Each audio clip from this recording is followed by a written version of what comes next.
Bonjour à tous, aujourd'hui limite de x exponentielle x sur racine de 1 plus x2 moins 1 quand x tend vers 0.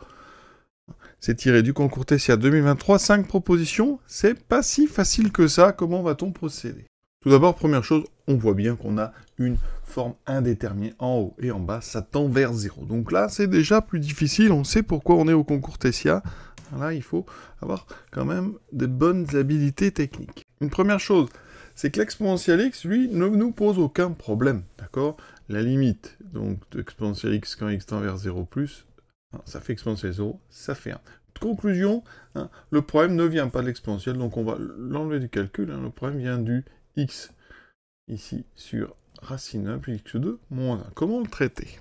Eh bien, il faut prendre son inverse, c'est-à-dire racine de 1 plus x2 moins 1 sur x, et se rendre compte que ceci, c'est un taux d'accroissement. En posant f de x égale racine de 1 plus x, on a donc évidemment f de 0 qui vaut 1, ça veut dire qu'en haut, vous avez f de x moins f de 0, divisé par x, donc x moins 0.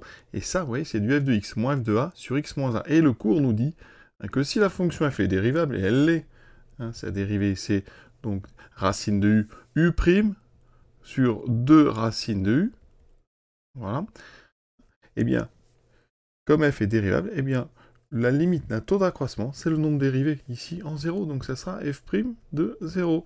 Et f' de 0 vaut 0.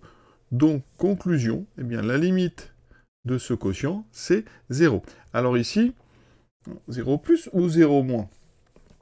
Eh bien, on voit bien que ce rapport ici, quand x tend vers 0 plus, le dessous est positif, en haut, 1 plus x2 sera plus grand que 1, donc le quotient est un quotient de nombre positif, ça veut dire que ça tend forcément vers 0 plus.